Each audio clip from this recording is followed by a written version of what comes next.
우리가 함께 살펴볼 창세기 1장 1절 말씀은 제가 찾아보니까 제가 딱 한 번 설교했더라고요. 본문을 가지고. 근데 오늘 본문은 좀 다른 내용입니다. 창세기 1장 1절의 내용을 좀 더 다른 관점에서 성경이 말하고 있는 내용에 좀 더 집중해서 본문을 좀 여러분에게 말씀을 드리려 합니다. 창세기 1절 1절 말씀을 좀 보도록 합시다. 태초에 하나님이 천지를 창조하시니라. 이 말씀은 지극히 짧은 말씀입니다. 그런데 이 말씀이 왜 창세기 성경의 첫 머리에 기록되어야 하는가? 또한 이 말씀이 의미하고 있는 것은 무엇인가? 이 말씀을 통하여 우리는 무엇을 깨달아야 하는가? 하는 것을 우리가 생각해 봐야 합니다. 지극히 짧은 한 말씀입니다. 한글로 보면 4개의 문장으로 구성되어 있습니다. 그래서 4개의 창조의 4기둥이라고 태초의 4기둥이라고 설교 제목을 붙였습니다. 4개의 기둥이 세워지게 됩니다. 성경 전체가 이 구절에 달라붙어 있고 또한 온 세계가 이 구절에 달라붙어 있습니다. 우리는 이 구절을 통해서 신앙에 대해서 우리의 신앙의 근거가 무엇인가를 또한 우리가 이 세상을 바라보는 세계관, 이 세상을 이해하는 우리의 눈, 이 세상에 대해서 우리가 또한 우리의 마음속에서 이 세상이 무엇인가 하는 것을 깨닫는 것, 그러한 세계관이 이 말씀에 걸려 있습니다. 심지어 이 말씀은 구원에 대해서 신비로운 비밀을 이 안에 담겨지고 있습니다. 이 모든 걸 오늘 말씀 통하여 살펴보려 합니다. 4개의 기둥에 대해서 말씀을 드리려 합니다. 첫 번째 내용은 태초에라는 단어와 두 번째로는 하나님이, 세 번째로는 천지를, 네 번째로는 창조하시니라. 나는 이 의미를 좀 생각해 보려 합니다. 여러분, 이 단어는요, 어떤 의미를 담아내고 있냐면, 첫 번째, 태초에는 언제, 라는 것에 대한 답을 줍니다. 두 번째로는 하나님이 누가에 대한 답을 줍니다. 세 번째로, 천지를, 이라는 것은 무엇을, 이라는 것에 대한 답을 줍니다. 그리고 창조하시니라, 라는 것은 어떻게 이것을 창조하셨는가 하는 것을 우리 가운데 답을 줍니다. 그래서 이 물음에 대한 답이 이 구절 안에 다 담겨져 있습니다. 첫 번째, 태초에라는 말을 좀 생각해 보도록 합시다. 태초에라는 말, 여러분, 태초라는 것은 먼 옛날, 고대적 세상이 시작될 때 라는 의미를 담고 있기에 우리는 태초라는 것은 먼 오래전의 이야기, 오래전의 일, 오래전의 때에 나는 것으로 생각합니다. 그러나 태초에라는 것은 본문에서 태초를 쓸 때 이 단어의 의미는 히브리어로 베레시트라는 단어입니다. 베레시트라는 말은 베와 레시트라는 단어가 합쳐진 것입니다. 베라는 단어는 무엇에라는 의미와 레시트라는 단어는 시작, 근원, 머리라는 뜻을 가지고 있습니다. 그래서 시작에 라는 의미를 담아내고 있습니다. 그것이 베레시트라는 태초에라는 단어입니다. 여러분, 이 단어가 그냥 시작이구나 라는 것을 의미할 수 있지만, 생각할 수 있지만 성경은 거기서 멈추지 않고 이 단어의 의미 속에서 우리는 무엇을 생각하냐면 시작점인, 즉 시간의 원점이 시작됐다는 것입니다. 시간의 출발이 이제 가지게 되었다는 것입니다. 그전에는 무엇이었습니까? 영원이었습니다. 시간이 없는 때, 시간이 계산할 수 없는 때, 영원이라는 시간이 지속될 때에 이 시간이 이제 시작되었고 하나님께서는 시간이라는 이 역사 속에 이제 나타나시며 그 역사 속에 들어오시다는 것이, 시간은 무엇에 대한 개념입니까? 우리에 대한 개념입니다. 하나님께서, 영원하신 하나님께서 인간이 가지고 있는 인간의 개념 속에 있는 역사라는 시간이라는 개념 속에 하나님이 들어오시게 된 것이, 그것을 시작하신 것이에요. 이런 의미에서 볼 때 하나님은 하나님의 역사 안에 들어오셨고 역사의 시작에 시간의 문을 여셨다는 것은 그분께서 우리 가운데, 그분이 우리의 시간이라는 것은 개념은 누구의 개념이냐면 하나님이 내신 것이며 하나님이 열어놓으신 문이라는 것입니다. 하나님께서 우리 가운데 태초라는 것을 여셨기 때문에 우리가 시간이라는 것을 존재하는 것입니다. 그 시간은 누구의 것입니까? 우리의 것이 아니라 하나님이 여신 것이며 하나님의 것입니다. 모든 것은 하나님부터 시작되며 하나님이 그 원인이요 또한 출발점이라는 사실입니다. 이 태초라는 단어를 좀 더 이해하기 위해서는 무엇을 살펴봐야 되냐면, 성경에 태초라는 단어를 또 한 곳에 사용되는데 그것이 어디냐면 요한일서 1장 1절 말씀입니다. 요한일서 1장 1절 말씀 보도록 합시다. 요한일서 1장 1절 말씀 보면 이렇게 되어 있습니다. 같이 읽겠습니다. 시작. 태초에 말씀이 계시니라. 이 말씀이 하나님과 함께 있으니 이 말씀은 곧 하나님이시니라. 아멘. 본문에는 동일하게 태초에라는 말이 사용되었습니다. 근데 우리가 아까 창세기 1장 1절 말씀을 살펴봤던 베레시트, 태초에라는 말은 이 말을 의미하기 위해서는 우리는 시간의 개념이기 때문에 영원한 개념은 우리 속에는 없습니다. 근데 하나님이 시간의 문을 여셨고 그 시간의 시초가 되었고 시간의 원점을 정하셨다는 사실. 그러면 무엇이 있었는가 그전에는? 그전에는 태초가 있었습니다. 태초가 있었고 태초가 있었습니다. 이 말이 반복되는 것처럼 보이고 같은 의미처럼 보입니다. 하지만 본문에서 요한복음 1장 1절 말씀에서 태초라고 번역된 이 단어는 엔에르케라는 단어입니다. 이 단어는 앞에 살펴봤던 베레시트와는 다른 의미입니다. 물론 히브리어와 헬라어이기 때문에 다르다고 생각할 수 있습니다. 두 단어는 동일하게 태초라는 의미로 번역이 됩니다. 근데 엔에르케라고 번역된 이 태초라는 것은 베레시트와는 전혀 다른 차원의 태초라는 의미입니다.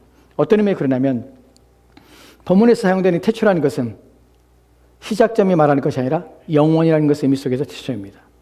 그리고 베레시트라는 것은 시간의 문이 시작된 그 출발점을 말합니다. 이것을 좀 더 이해하기 쉽게 설명하면 이런 것입니다. 경주행에 트랙이 있습니다. 트랙에 사람들이 경주하기 위해서 서 있습니다. 그리고 그 옆에는 출발 신호를 알리는 심판이 총을 들고 서 있습니다. 우리가 잘 알다시피 총소리가 울리면 사람 달리기 시작합니다. 그 총을 들고 있는 심판이 서 있는 그때가 바로 엔에르케입니다. 그건 영원한 시간입니다. 그것은 어디 시간이 출발하지 않은 것입니다. 그 시간 속에서 이제 심판이 총을 쏩니다. 땅 하는 순간 이제 스탑워치가 0에서부터 시작됩니다. 그것이 바로 베레시트입니다. 즉 태초에라는 본문의 의미는 영원이라는 의미입니다. 영원의 말씀이 계시니라. 즉 시간이 정해지는 출발하지 않은 시간이란 문이 열리지 않는 그때가 바로 엔에르케입니다. 그리고 베레시트는 이제 하나님께서 그 시간을 정하신 것이에요. 그리고 그때부터 이제 무엇인가 시작되었고 역사의 기록이 시작되는 것입니다. 그러니까 베레시트라는 것은 그런 의미입니다. 여기서 우리는 무엇을 알 수 있습니까? 시간이라는 것은 개념은 하나님이 만드신 것이며 그 시간이라는 영원하신 그분이 인간의 역사 속에서 인간의 생각 속에서 시간이라는 개념을 가지게 된 그 시간 속으로 하나님께서 들어오신 것이며 그 영원하신 하나님이 이 시간을 만드셨으며 우리의 모든 시간은 누구의 개념 속에 있냐면 누가 열어놓으시고 누가 하셨냐면 하나님이 하셨다는 사실입니다. 여기서 우리는 우리가 알고 있는 영원이라는 개념은 누구의 것이냐면 하나님의 것이라는 사실을 우리가 알게 됩니다. 이것이 우리가 근데 무엇을 의미하냐면 우리가 그리스도 예수를 믿고 나서 영생을 얻게 되면 영생이라는 개념은 우리는 그때에 들어오게 됩니다. 이 영생의 개념은 우리의 개념은 아닙니다. 왜냐하면 우리는 유한하고 제한적인 삶을 사는 존재이기 때문에 그렇습니다. 근데 하나님께서는 우리 가운데 영원이라는 개념을 우리 가운데 주셨고 영생을 우리 가운데 허락하셨습니다. 이 의미가 무엇입니까? 하나님께만 있는 영원이라는 것이 우리 가운데 주어져서 신적인 속성에 우리가 접붙임 받고 우리가 그 가운데 부름받았다는 사실입니다. 영원이라는 것, 하나님만이 쓴 태초에, 즉 시간이 정해진 그때에 혼자 계셨던 그 하나님이 우리로 하여금 유한한 우리의 삶에서 우리는 태초에라는 베레시트라는 그 시간 속에 머물러 있고 그때부터 시작된 우리 존재를 태초에라는 엔에르케라는 그 시간 속으로 우리를 불러내셨고 우리를 부르셨으며 그 자리에 서게 하실 것이라는 사실입니다. 이것이 우리 가운데 주는 구원의 의미는 무엇이냐면 우리는 그 영원에 참여하며 하나님의 속성 가운데 우리는 참여할 수 있는 그런 복된 존재로 하나님 앞에 부름받았다는 사실을 기억하는 것입니다. 여러분, 구원은 이런 차원에서 놀라운 사건입니다. 베레시트라는 시간 속에 살았던 우리가 엔에르케라는 시간 속으로 하나님이 부르셨고 그 자리에 서게 하실 것이라는 사실입니다. 이것이 어떻게 가능하게 되냐면 그리스도와 연합 가운데 되는 것입니다. 우리의 본질적인 속성이 바뀌어서 우리가 하나님이 된 것이 아니라 우리가 그리스도 안에서 믿는 순간에 그리스도 성령께서 그리스도 안에서 우리를 연합시킨 말미암아서 그리스도가 가지고 있는 그 영원성이 우리 가운데 부어져서 우리 또한 그 영원함에 참여하는 존재가 되었다는 사실입니다. 이것은 우리로 하여금 우리가 어떠한 복에 참여하고 어떠한 은혜에 우리가 들어가게 된지를 우리 가운데 말씀해 주는 중요한 내용인 것입니다. 여러분, 영생이라는 것은 우리가 예수를 믿음하냐마서 내게 주어지는 특징이 아닙니다. 영생이란 것은 내가 그리스도와 연합한 가운데 그분의 신적인 속성이 우리 가운데 주어지고 그분 안에서 우리가 연합되어서 그분의 영적인 영원함이 우리 가운데도 누려지게 되고 우리 가운데 주어지게 됐다는 사실입니다. 여기 중요한 점이 무엇이냐면 여러분이 영원은 내가 믿음으로 주어지는 것이 아니라 내가 그리스도와 연합함으로 주어진다는 사실을 여러분이 기억하셔야 합니다. 여러분은 스스로 영원을 갖는 것이 아니라 그리스도의 영원하신 그리스도와 연합함으로 여러분은 영원이란 영생을 얻게 되는 것입니다. 그렇다면 여러분이 그리스도와 연합하지 않으면 내가 예수를 믿는다 하지라도 그리스도와 연합한 관계가 있지 않다면 여러분은 영원한 존재가 될 수가 없다는 사실입니다. 반드시 그리스도인이 영생을 누리는 것은 그리스도와 연합이 필요하며 그리스도와 연합 속에서 주어지는 것이기 때문에 우리가 이 땅을 사는 동안에 그리스도와 연합하지 않으면 우리는 영생을 누릴 수 없다는 사실을 기억하시기 바랍니다. 즉 내가 믿는 것과 내가 그리스도 안에 있는 것과의 차이가 무엇인지를 구분하시고 여러분은 그리스도 안에 있기 위하여 애를 써야 합니다. 그래서 우리는 그 가운데서 영원성을 하나님부터 그리스도 안에 있는 우리가 그리스도의 받으시는 그 영원함에 우리가 참여하게 된다는 사실을 기억하시기 바랍니다. 이것이 바로 베레시트가 가지고 있는 단어의 의미입니다. 시간이란 문을 여셨고 그 시간의 주인은 누구십니까? 하나님이십니다. 하나님이 여셨고 하나님이 이제 그 시간을 우리의 역사의 인간이 언젠가 주님 오시는 그날에 인간의 역사의 시간들을 이제 마치시고 이제 영원한 하나님의 에네르케가 또다시 시작될 때 우리 또한 그 가운데 참여해서 영원함으로 우리 인생을 살아가게 될 것입니다. 이것이 구원 안에 담겨진 놀라운 하나님의 은혜입니다. 태초란 이 단어가 가지고 있는 의미 속에서 우리 이런 것을 살펴보셨습니다. 두 번째는 이제 우리가 살펴볼 내용은 다시 한번 창세기 1장 1절 말씀 보도록 합시다. 태초에 그리고 누가라는 의미에서 하나님이 라는 표현을 씁니다. 여기서 하나님이라는 단어가 엘로힘이라는 단어입니다. 엘로힘이라는 단어의 뜻은 무엇이냐면 권세 있다. 그리고 힘이 세다. 라는 의미가 바로 엘로힘이라는 단어입니다. 이 엘로힘이라는 단어는 복수형입니다. 그래서 어떤 사람들은 복수형이기 때문에 신들이라는 표현으로 하나님이 신이 다신론이라는 의미가 이내 담겨진 것이 아니냐라고 말하기도 합니다. 그러나 그렇지 않습니다. 엘로힘이라는 단어가 복수형입니다. 그래서 신들이라고 번역할 수 있지만 왜 우리는 이 엘로힘이라는 이름을 가지고 왜 하나님이라는 단어로 한 분이신 하나님이라고 우리가 이해하게 되냐면 이 단어가 사용 내용을 보면 고대 근동에서 이 단어를 엘로힘이라는 단어를 쓸 때에 장엄복수라는 의미가 있습니다. 문법적으로 장엄복수라는 것은 무엇이냐면 고대인들이 히브리인들이 언어를 쓸 때에 어떤 힘 있는 권세 있는 또는 반드시 중요하고 절대적으로 중요성을 강조하기 위해서 어떤 특정한 대상에 대해서 표현할 때에 장엄복수라는 문법적인 사용법을 통해서 표현했습니다. 그것이 무엇이냐면 어떤 특정의 대상에 대해서 그의 권세 있음에 대해서 그분이 매우 중요한 존재임을 알리기 위해서 그 사람에 대해서 어떤 복수 형태의 단어를 사용하게 됩니다. 그래서 이것을 장엄복수라고 합니다. 장엄복수, 위대하시고 크신 분에 대한 높임을 통해서 그분을 복수형으로 표현하는 것입니다. 근데 이거 그래서 문법적으로 창조하시냐 이 단어가 동사가 반드시 엘로힘이라는 단어가 복수형이기 때문에 이 단어 또한 동사 또한 복수형으로 나와야 되는데 단수형이 나오는 이유가 바로 그런 의미 때문에 그렇습니다. 복수형인데 문법과 다른 단수형의 동사가 나옵니다. 그래서 이 단어가 그럼 왜 이게 매치가 되지 않는 문법적으로 오류가 나는 것이 아닌가? 라고 생각하지만 그렇지 않은 것이 바로 장엄복수라는 문법적인 도구와 방식을 통해서 권위 있는 분에게 또한 반드시 절대적으로 중요한 것을 나타내기 위해서 장엄이라는 단어를 사용해서 복수를 형태를 사용한 그것이 엘로힘이라는 단어가 가지고 있는 의미입니다. 또 하나 여기서 중요한 것이 무엇이냐면 엘로힘이라고 단어를 사용할 때 왜 하나님께서는 성경에 엘로힘 외에 여러 가지 하나님의 이름이 있습니다. 그 가운데 우리가 가장 잘 알고 있는 것이 무엇입니까? 여호와 하나님입니다. 여호와라는 단어가 있습니다. 우리는 여호와의 파생된 여러 가지 이름을 압니다. 여호와 이레, 여호와 니시, 여호와 라파, 여호와 삼마라는 단어를 우리는 압니다. 여호와라는 이름이 있는데 왜 여호와라는 이름을 쓰지 않고 왜 엘로힘이라는 단어를 사용했는가 하는 부분이에요. 놀랍게도 창세기 1장에는 31절까지 기록되어 있는데 32번에 걸쳐서 엘로힘이란 단어만 사용하겠다는 것이에요. 왜 여호와, 제호바라는 단어를 사용하지 않고 엘롬이라는 단어를 왜 32번이나 31장 1장 안에서 사용되고 있는가? 왜 그런가 하는 부분입니다. 이에 대하여 우리가 살펴볼 때 여호와라는 단어에 사용할 때 여호와의 단어의 뜻이 무엇입니까? 여호와라는 단어는 것은 언약을 맺으시는 분이십니다. 즉 인간과 관계하시며 인격적인 하나님을 가리킬 때 여호와라는 단어를 씁니다. 그런데 여호와 하나님이 왜 엘롬이라는 단어밖에 사용 안 하고 여호와 하나님이 왜 사용되지 않을까, 안 하는가 하는 이유가 있는데 그 이유는 무엇이냐면 하나님께서 세상을 창조하실 때 그때는 아직 언약을 맺기 전이라는 사실입니다. 인간이 아직 지어지기 전에 하나님께서는 여호와 하나님으로 나타낼 수가 없습니다.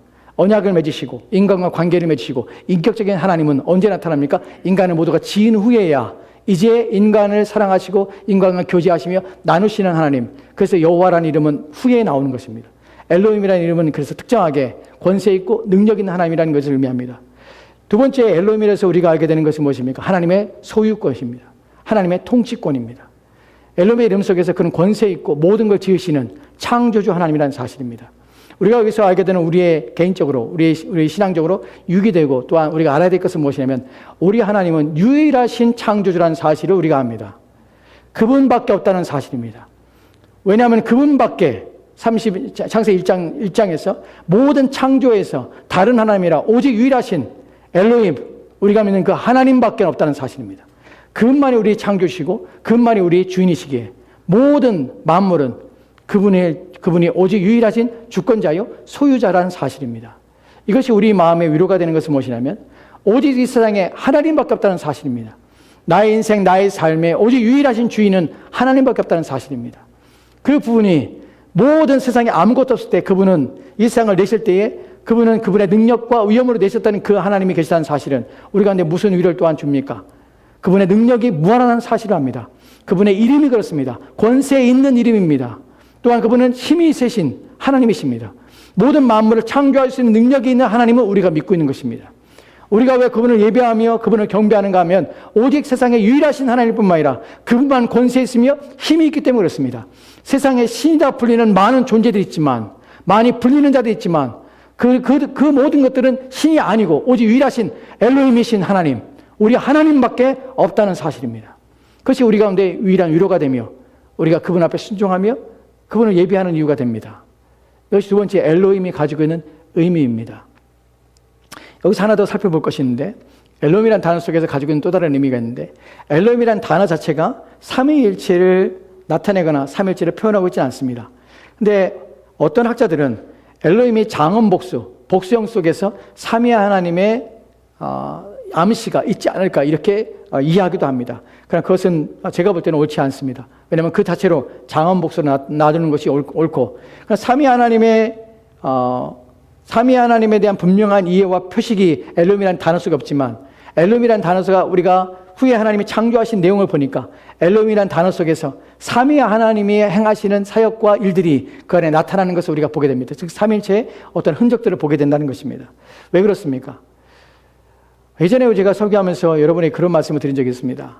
구약에서는 하나님께서 경륜적 삼위일체 속에서 하나님이 각기 다르신 하나님의 사역과 각기 다른 하나님의 기능과 역할들에 대해서 나눠지고 분명하게 이해가 되지 않았습니다. 언제? 구약의 시대는. 좀 어려운 말입니다. 오늘 여러분에게 드린 말씀이 다 어려운 말인데요. 경륜적인 삼위일체라는 것은 하나님의 계획을 가지고 목적을 가지고 무엇인가 행하셨습니다. 누가? 삼위 하나님께 그렇게 하셨다는 것이에요. 경륜적 삼위일체 속의 가장 중요한 핵심이 무엇이냐면 우리의 구원에 관해서 그렇습니다. 삼위 하나님께서는 창세전에 세상이 짓기 전에 NLK 그때에 삼위 하나님께서는 서로 논의하셨습니다. 어떤 논의를 하셨냐면 인간의 타락을 아셨기에 인간은 구원할 일들을 위해서 성부 하나님께서는 그 구원을 계획하셨고 성자 하나님께서는 그 구원에 대해서 직접적으로 참여하셔서 그 구원을 성취하시는 분으로 자신을 내어주셨습니다. 그 또한 성령 하나님께서는 그리스도께서 이루신 것을 가지고 우리 가운데 적용하시고 또한 성취하시는 일들을 완성해 가시기로 결정하신 것입니다. 이것이 삼위 하나님의 이것이 사역의 구분입니다. 우리의 구원을 위해서 경륜적 삼위일체라는 표현 속에서 그런 표현을 씁니다. 그런데 구약에서는 삼위 하나님이 그렇게 나타나지 않아요. 왜냐하면 신약에 와서야 그리스도의 십자가에 달려 죽으시고 성령 하나님이 우리가 사도행전 2장에서 보는 것처럼 성령 하나님의 임재가 그때야 오순절 사건을 통해서 이 땅에 완전히 사람들에게 임하기 때문에 그렇습니다. 그럼 구약에는 무엇으로 나타납니까? 때로는 천사로, 때로는 성신으로, 때로는 그렇게 등장합니다. 근데 그것이 나타날 때에 그분들이 삼위 하나님 속에서 함께 이름으로 여호와 하나님이라 이름 속에서 등장하게 되는 것이에요. 그러니까 우리가 창조 시에 하나님이 엘로힘 하나님이 창조하셨지만 그 하나님의 창조 속에서는 누구도 있냐면 성령 하나님도 계시고 성자 하나님도 계시다는 사실을 우리가 알게 되는 것이에요. 이것에 대해 좀 더 생각해보고 말씀을 다른 그 뒤에 있는 말씀을 생각해 봅시다. 첫 번째로 살펴볼 것은 어디죠? 창세기 1장 2절 말씀입니다. 창세기 1장 2절 말씀 같이 들어갑시다. 같이 읽겠습니다. 시작. 땅이 혼돈하고 공허하며 흑암이 깊음 위에 있고 하나님의 영은 수면 위에 운행하시니라. 아멘. 본문을 보면 땅이 혼돈하고 공허하며 흑암이 깊음 위에 있고 하나님의 신은 수면 위에 운행하시니라. 이 부분은 후에 설교를 통해서 이 부분의 의미를 여러분에게 말씀을 드리겠습니다. 본문에서 하나님의 영이 수면 위에 운행하신다는 표현을 씁니다. 영이 수면 위에 운행하신다는 것은 날갯짓이라는 것입니다. 날갯짓이라는 것은 창조에 독수리가 새가 자기 알을 품고 날갯짓하듯이 그런 의미가 본문에서 상징적인 의미입니다. 즉 성령 하나님이 창조의 사역에 이제 생명을 불어넣고 생명을 시작하는 그 단계가 시작됐다는 것이에요. 즉 창조에는 누가 창조했느냐? 하나님은 성부 하나님은 계획하셨고 성자 하나님은 그 창조를 직접 하셨고 그 다음에 성령 하나님께서는 그 창조하시는 것에 생명을 불어넣어서 이제 그 모든 것들이 기능하도록 역사하신 것이에요. 본문에 우리가 알게 되는 것은 성령 하나님 또한 창조에 참여했다는 사실을 우리가 알게 됩니다. 또한 그뿐만 아니라 우리가 요한일서 아까 우리가 요한복음에 우리가 살펴봤듯이 요한복음 1장의 1절과 2절 말씀에는 태초에 말씀이 계시니라 그 말씀이 하나님과 함께 있으니 이 말씀이 만물을 창조하시고 만물을 지으셨다는 표현을 씁니다. 그래서 이 말씀이 세상 모든 만물을 그로 말미암아 지으심 받지 않은 것이 하나도 없다고 표현한 것처럼 예수 그리스도께서도 바로 창조의 일에 직접 참여해서 그분을 지으셨다는 사실을 우리 가운데 말씀하고 있습니다. 여기서 우리가 알게 되는 것이 무엇입니까? 창조는 성부 하나님만의 사역이 아니라 성자 하나님과 성령 하나님의 사역이었다는 사실입니다. 즉 모든 창조의 모든 일들은 삼위 하나님의 사역이었다는 사실이에요. 삼위 하나님의 사역이었다는 사실 속에 우리가 알게 되는 우리 가운데 경험되는 것은 무엇입니까? 나의 모든 것들은 지금도 창조 시에 했던 그 모든 일이 내게도 지금 일어나고 또한 내게도 역사하신 분이 삼위 하나님의 일들이 내게도 일어나고 또한 역사하고 있다는 사실을 우리 가운데 알게 합니다. 왜냐하면 이후에 우리가 살펴볼 중요한 내용 때문에 그렇습니다. 이제 다음으로 넘어갑시다. 세 번째 우리가 살펴볼 내용은 무엇입니까? 태초에 하나님이 천지를 무엇에 관한 내용입니다. 천지를이라고 할 때에 한글 성경에는 단지 천지란 표현으로 한 단어로 사용했습니다. 그 원문에는 사실은 하늘들과 땅입니다. 즉 하늘들과 그 땅을 이라고 번역이 됩니다. 여러분 하늘들이라고 할 때 복수형을 사용했습니다. 하늘들이라는 표현을 씁니다. 왜 그런 표현을 쓰냐면 고대의 히브리인들은 어떤 생각을 했냐면 하늘이 3층천으로 되어 있다고 생각했습니다. 세 개의 하늘이 있다고 얘기했어요. 새들이 날아다니는 하늘, 두 번째는 하늘의 땅과 하늘의 별들과 또한 태양, 해가 있는 그 하늘, 즉 별과 우주가 있는 하늘, 그 다음에 그 위에 우주 너머에 또 하늘. 이것이 바로 세 개의 한이라는 표현 속에서 그들은 그런 의미를 사용했다는 것이 그 천지를 창조했습니다. 이 부분에서 우리가 알게 되는 중요한 내용은 무엇입니까? 온 우주는 우리가 가시적으로 우리 눈에 보이는 것과 눈에 보이지 않는 모든 세계는 하나님에 의해서 지음받다는 사실입니다. 우리는 몇 광년이라는 표현을 씁니다. 빛을 통하여 갈 수밖에 없는 거리, 너무나 멀리 떨어진 거리. 그래서 망원경으로 아주 정교한 망원경으로 볼 수밖에 없어 측량할 수밖에 없는 그런 우주와 은하계에 있는 모든 별들 다 누구에 의해서? 하나님의 손에 의해서 지음받다는 사실입니다. 이것이 말하는 의미는 무엇입니까? 저와 여러분이 믿고 있는 하나님은 성경에 그런 표현이 있어요. 우주를 지으신 분, 세상을 지으신 분은 세상보다 크신 분이라는 사실이에요. 우주를 지으신 분은 우주보다 크셔야만 합니다. 우주보다 작은데 어떻게 우주를 짓겠습니까? 우리 하나님은 어떤 분입니까? 우주보다 크신 하나님이에요. 저와 여러분이 믿는 하나님은 우주 만물을 지으셨고 그 모든 우주 만물의 모든 것들을 필요를 따라서 지으시고 세우신 분이십니다. 얼마나 크시냐는 것이 얼마나 광대하신가 하는 부분입니다. 여기서 하나님께서 모든 만물을 지었다는 사실 속에서 또다시 우리가 알게 되는 것은 무엇이냐면 우리의 유일한 주권과 소유권과 통치권은 누구에게 있습니까? 하나님께 있습니다. 여러분 하늘을 시작하면서 우리 마음속에서 우리 하나님에 대한 이해가 우리의 세계관을 새롭게 된 이유가 무엇이냐면 내 하나님이 내가 경험하고 내가 겪고 있는 문제보다 훨씬 크다는 사실을 우리는 잊지 말아야 합니다. 여러분, 내 인생에서 벌어진 일들은 지극히 작은 것입니다. 온 우주를 볼 때에 지극히 작은 것입니다. 또한 온 세상을 볼 때도 지극히 작은 개인적인 것입니다. 근데 중요한 것은 하나님이 온 우주를 만드신 그 만물을 지으신 섬세하고 또한 능력이 크신 그 하나님이 지극히 작은 내 인생 가운데서도 벌어진 일 또한 그분의 손안에 있다는 사실입니다. 왜냐하면 우주보다 크신 그분은 그 모든 우주를 감싸 안고 그 온 우주를 다스리시며 운행하시는 그분은 내 인생 또한 그분께서 운행하시고 다스린다는 사실을 기억하시기 바랍니다. 여러분 마음에 힘이 들 때마다, 여러분 마음에 또한 고난 가운데 여러분 마음이 괴로울 때마다 하나님을 생각하십시오. 온 우주를 만물을 지으신 그분이 나 하나님이시다. 그리고 그 모든 것들을 있게 하시며 내가 보지 못하는 들에 또한 알지 못하는 산에 핀 꽃들과 풀조차도 그분의 손에 의해서 주관되고 그분의 다스림을 받고 있다는 사실은 나 또한 그분의 다스림과 통치를 받고 있다는 사실을 또한 반영하며 또한 말씀하고 있다는 사실을 기억하시기 바랍니다. 우리가 인간이기에 우리가 두려움을 느끼고 또한 염려를 갖습니다. 그러나 우리가 그런 염려와 두려움에 사로잡히지 말아야 될 이유가 무엇이냐면 우리가 믿는 하나님은 그보다 더 크다는 사실, 나의 모든 형편과 상황을 그분이 아시다는 것을 여러분 믿으시기 바랍니다. 그리고 여러분 마음을 일으키시기 바랍니다. 힘을 얻으시기 바랍니다. 이것이 천지를이라는 단어가 가지고 있는 우리 가운데 주는 의미요 교훈입니다. 이제 마지막으로 하나 더 보고 말씀하시도록 합시다.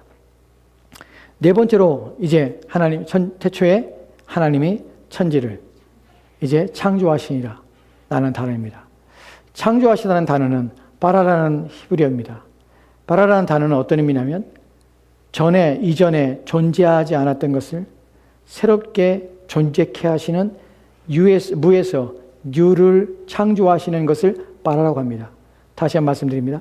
이전에 존재하지 않았던 것을 새롭게 존재하게 하시는 무에서 유를 만들어내시는 창조, 이것이 바라라는 단어입니다. 하나님께서는 있던 것에서 만든 것이 아닙니다. 없던 것을 있게 하신 하나님이라는 사실입니다. 이 부분이 우리 가운데 주는 위로는 무엇입니까?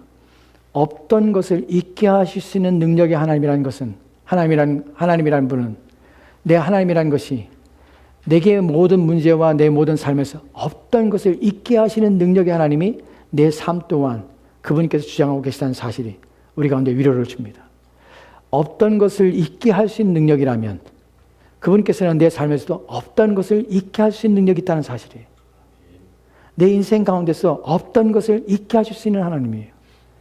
하나님께서는 만 가지 방법으로 셀 수 없는 수만 가지 방식을 가지고 있습니다. 내 인생에서 그분은 수만 가지 방식으로 역사하십니다. 나는 내가 원하는 방식과 내가 뜻하는 방식으로 내가 이해할 수 있는 수준으로 하나님께서 역사하시기 원하지만 하나님께서는 이해할 수 없는 방식으로 역사하신다는 사실이에요. 내 이성으로 이해할 수 없는 놀라운 방식과 놀라운 일들을 하나님께서는 가지고 계시다는 사실이에요. 그렇기 때문에 내 눈에 보이는 것에 대해 절망을 가지면 안 됩니다. 내 눈에 보이는 것만으로 내 마음을 판단하면 안 됩니다. 그분께서는 내 이성을 뛰어넘으시며 내가 알 수 없는 수만 가지 방식으로 역사하시며 없는 것을 있게 하시는 능력으로 내 삶에 역사하신다는 사실을 여러분 믿으시기 바랍니다. 왜 우리 삶이 위로가 되면 힘이 됩니까? 내가 믿는 하나님 때문에 내 삶에 힘이 되고 내 삶이 담대해집니까? 왜냐하면 그분 때문에 그렇습니다. 그분의 이런 능력을 생각할 때에 우리는 힘을 얻고 위로를 얻게 되는 것입니다. 근데 놀라운 것은 창세기 1장에서 하나님이 창조하시다는 단어가 한 단어, 바라라는 단어만 사용된 것이 아니라 아사, 또한 야차르, 그리고 바나라는 네 가지 단어로 사용된다는 사실입니다. 이 모든 것들이 다 만들다는 단어입니다. 근데 이 모든 걸 통해서 하나님께서 역사하시는데 이 내용을 잠깐 살펴보면 바라라는 것은 없던 것을 있게 하시는 것입니다. 또한 아사라는 것은 있는 것에 대해서 새로운 질서를 부여하고 또한 새로운 질서를 세우는 것을 아사라고 합니다. 세 번째로 야차라는 단어는 무엇이냐면 이 야차라는 것은 이미 존재하는 것을 가지고 또한 새로운 것을 만들며 새로운 형태를 만드는 것을 야차라고 합니다. 네 번째로 바나라는 단어는 이것은 새로 만들어진 것을 가지고 그것으로 새롭게 건설하듯이 쌓는, 탑을 쌓듯이 쌓는 이것을 바나라고 합니다. 이 단어가 네 가지가 사용되는 이유는 무엇이냐면 하나님께서는 창조만 하시고 그냥 끝내신 것이 아니라 창조하신 것을 그 물질을 가지고 새롭게 하시는 것이에요. 그 새롭게 형태를 만들고 새롭게 기능을 부여하시며 새로운 능력을 행한다는 것입니다. 그래서 아사라는 단어를 통해서 하나님께서 무엇을 하셨냐면 별들 하나를 만드시고 별에 대한 질서를 부여하시고 기능들을 만드신 것이에요. 또한 야채라는 단어를 통해서 하나님께서 하신 일은 무엇이냐면 흙으로 사람을 짐승을 지을 때 흙을 하나님 만드신 흙을 통하여 빚으셔서 빚으시는 하나님이라는 사실입니다. 네 번째로 바라라는 단어는 하나님께서 만드신 흙을 통하여서 아담의 갈빗대를 취하여서 그 갈빗대를 흙으로 채우십니다. 여기서 하나님께서는 바라라는 단어를 사용합니다. 이 단어를 사용해서 마치 건축을 하듯이 하나님께서는 그것을 쌓아가는 하나님의 능력을 보여주십니다. 이걸 통하여 우리가 알게 되는 이 내단을 통하여 알게 되는 것은 무엇이냐면 하나님께서는 지으시고 끝내는 것이 아니라 끊임없이 그것을 아름답게 만들어 가시고 그 기능과 역할을 하도록 부여하신 능력을 하나님 행하신다는 것이에요. 창조시만 있는 것이 아니라 지금도 하나님께서는 우리 가운데 새로움으로 끊임없이 공급하시고 새 능력과 기능들을 부여해서 우리의 삶을 더 풍요롭고 유택하게 만들어 가신 하나님의 사실입니다. 하나님은 아름다우신 하나님입니다. 왜 그럴까요? 우리가 무엇인가 봤을 때 아름답다는 것은 그것을 지으신 분이 아름답기 때문에 아름다운 것이에요. 무엇인가 멋짐은 그분이 멋지신 분이기 때문에 그런 것이에요. 무엇인가 특이하고 놀라움은 그분이 놀라우신 분이기 때문에 그래요. 우리 인생과 삶은 이처럼 하나님의 놀라우신 기능과 역할을 통해서 우리 가운데 부어주시고 채우신 그 은혜를 말미암아서 우리 삶이 만들어지고 세워지고 있다는 사실을 기억하시기 바랍니다. 여기서 우리가 마지막으로 하나만 더 말씀하시도록 합시다. 바라라는 단어를 생각해 봅시다. 이것은 무에서 유를 만드는 것입니다. 이것이 왜 우리에게 더 관심을 기울이고 우리가 신경 써야 되냐면 이것이 바로 하나님의 창조사역이 끝난 것이 아니라 지금도 지속되기 때문에 그렇습니다. 지금도 지속된다는 것은 이 단어가 사용된 것을 보면 시편에 보면 51편 10절 말씀에 이렇게 기록된 것을 보게 됩니다. 시편 51편 10절 말씀 같이 들어갑시다. 시작. 하나님이여 내 속에 정한 마음을 창조하시고 내 안에 정직한 영을 새롭게 하소서. 아멘. 본문은 다윗이 밧세바의 사건을 통하여서 자기 죄를 깨닫고 하나님께 회개하는 장면입니다. 그 시편 51편에 쭉 나와 있는 것입니다. 내가 모태로부터 죄 가운데 태어났습니다. 내 죄가 주님 하나님 앞에 있습니다. 하나님 고백합니다. 내 죄를 사하시옵소서. 또한 내 죄를 씻으시옵소서 하고 눈물로 호소하는 장면입니다. 그 가운데 다윗이 이렇게 기도합니다. 하나님이여 내 속에 정한 마음을 창조하시고, 여기서 창조하다는 단어가 바라라는 단어입니다. 창조하시다는 것은 무에서 없는 것에 있는 것입니다.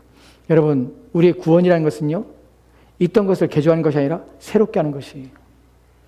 정한 마음을 창조하시고 그리스도 예수 안에서 우리가 구원을 받고 우리가 거듭난 하나님의 사람이 된다는 것은 무엇을 의미하면 하나님께서 새로운 마음을 창조하신 것이에요. 여러분 마음에 하나님을 향한 마음을 주셨고 여러분 마음에 하나님께서 새 창조를 통해서 여러분을 새 사람 되게 하실 것이에요. 이 새롭게 함에 대해서 이사야서 65장 17절 말씀은 이렇게 기록되었습니다. 바라라는 단어가 사용되는 문맥입니다. 같이 돌아갑시다. 같이 읽겠습니다. 시작. 보라 내가 새하늘과 새 땅을 창조하니니 이전 것은 기억되거나 마음에 생각나지 아니할 것이라. 아멘. 보라 내가 새하늘과 새 땅을 창조하리니, 여기서도 바라라는 단어가 사용되었습니다. 새하늘과 땅, 우리가 살 곳은, 우리가 이후에 하나님과 함께 있을 곳은 이전에 있던 것이 아니라 새롭게, 완전히 새롭게 해서 새 창조가 일어나는 곳입니다. 여러분, 우리의 구원이 놀라우면 하나님이 창조 시에 창조만 하고 끝난 것이 아니라 지금도 그리스도 안에서 그리스도 안에서 불을 불러내신 자들을 새롭게 창조해서 창조 역사가 지금도 계속되고 있다는 사실을 기억하시기 바랍니다. 그 창조가 지금도 내 안에 이루어졌고 내 안에 이루어졌기 때문에 내가 그리스도 안에 있는 것입니다. 그래서 우리는 뭐라 합니까? 새로운 피조물이 됐다는 표현을 씁니다. 고린도후서 5장 17절 말씀 같이 들어갑시다. 고린도후서 5장 17절 말씀 같이 읽겠습니다. 시작. 그런지 누구든지 그리스도 예수 안에 있으면 새로운 피조물이라.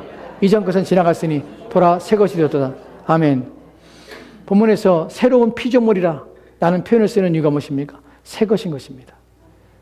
지금도 하나님께서는 그리스도 안에서 부르시고자 하는 자들을 바라라는 창조의 사역을 통해서 새로운 피조물이 되게 한 것이 바로 예전 것은 지나갔으니 보라 새 것이 되었다.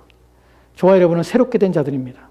무엇 때문에 그렇습니까? 하나님의 창조 사역이 지금도 우리 가운데 일어났고 우리 가운데 적용이 되어서 우리가 새롭게 하나님 앞에 태어난 존재들이라는 사실입니다. 여러분, 그리스도 안에 있는 자들은 새로운 자들입니다. 하나님의 능력에 의해 새로운 자들이 된 것입니다. 저와 여러분이 중생하였다는 것은 무엇을 의미합니까? 하나님의 놀라운 창조 사역을 통해서 내가 옛 것에서 완전히 끊어버린 새로운 자로 태어나게 하셨다는 사실을 우리가 인식하는 것입니다.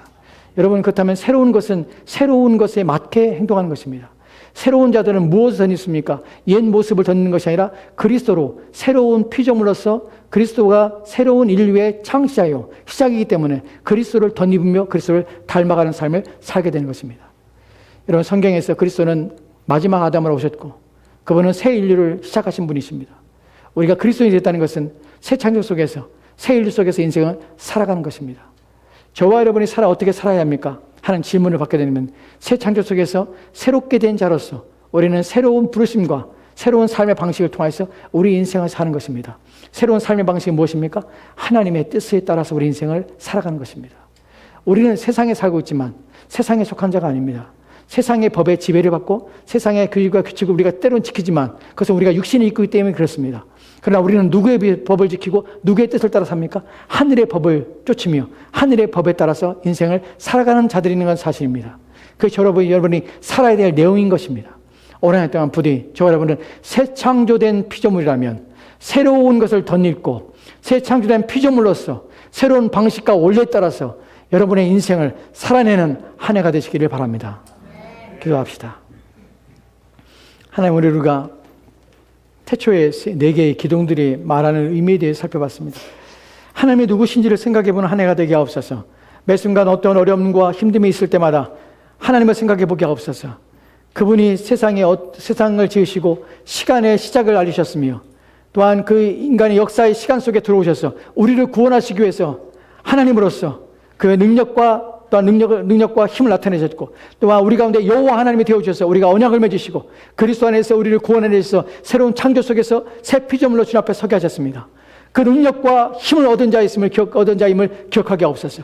하나님의 능력이 어디 있느냐 우리가 물을 때에 하나님의 나를 구원하심으로 그분의 능력을 나타내셨고 그분의 창조의 능력과 힘이 내게 나타났으니 또한 그런 말미암아 내가 그리스도 안에서 새로운 피조물이 됐다는 사실을 통하여서 나는 어떠한 삶으로 내 인생을 살아낼까 나는 고민과 또한 물음 속에서 오직 그리스도 예수를 덧입고 또한 새로운 인류 속에서 부르신 대로 새 인류의 시초가 되신 그리스도를 닮아가는 것이 나의 삶의 목적이며 이유임을 깨닫고 그리스도를 위하여 사는 한 해가 되도록 주여 도와주시옵소서.